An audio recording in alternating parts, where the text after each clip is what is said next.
Oke. Assalamualaikum warahmatullahi wabarakatuh.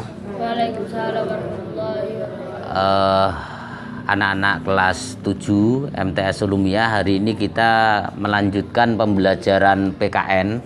Ada sedikit materi yang kemarin belum sempat saya videokan, yaitu terkait dengan keteladanan tokoh bangsa, terutama yang merumuskan Undang-Undang Dasar 45 dan yang merumuskan Pancasila. Nah, ini ada materi yang belum disampaikan kemarin. Hari ini kita akan belajar itu. Baik, jika sampean sudah punya LKS, sampean bisa membuka sambil mendengarkan keterangan saya di halaman 48 ya. Di halaman 48 PKN kelas 7. Sampean bisa membuka itu. Baik, kita awali materinya. Jadi ada setidaknya tiga keteladanan yang patut kita contoh, yang patut kita tiru dari proses perumusan Pancasila dan proses perumusan Undang-Undang Dasar 1945. Ada tiga keteladanan. Jadi pertama perlu sampean garis bawahi bahwa rumusan Pancasila itu tidak dirumuskan oleh satu tokoh, tetapi oleh tiga tokoh. Ini merupakan hal yang sangat mendidik ya, karena ini menghindarkan satu hal yang hanya berasal dari satu orang ya, menghindarkan dominasi. Berarti Pancasila memang dirumuskan oleh tiga tokoh yang memiliki pandangan berbeda tentang bangsa Indonesia. Nah, keteladanan yang pertama adalah bahwa berbeda-beda tetapi satu cita-cita, sehingga terbentuklah Indonesia. Berbeda-beda, keteladanan yang pertama adalah berbeda-beda tetapi satu cita-cita.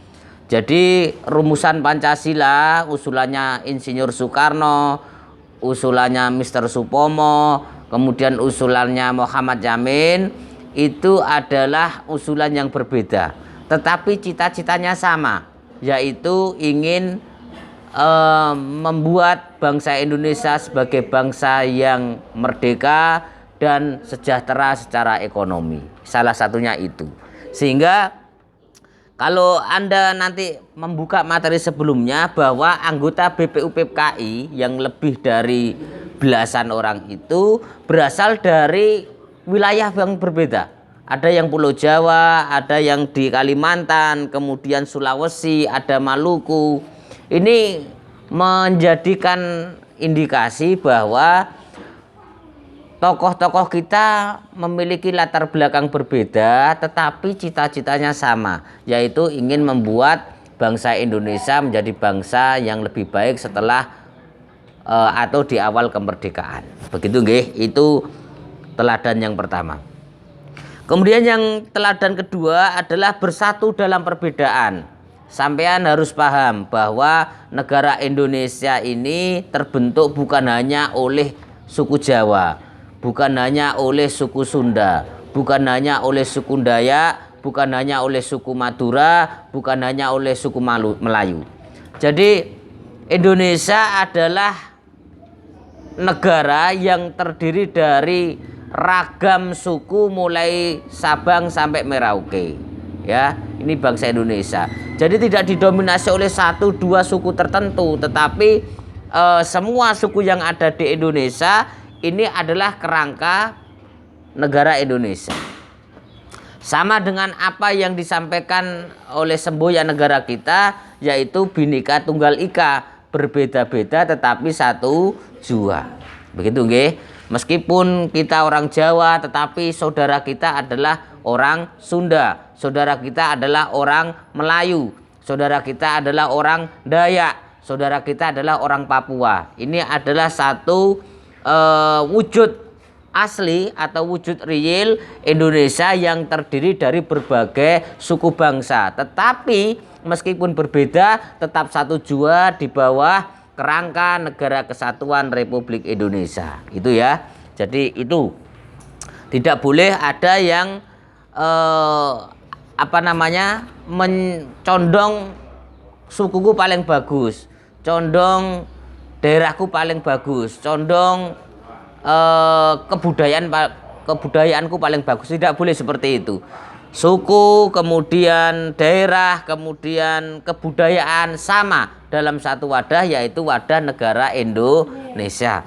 Kemudian yang ketiga, teladan yang kita bisa pelajari adalah bahwa founding father kita, pendiri bangsa kita, lebih mementingkan kepentingan bangsa daripada kepentingan pribadi atau golongan.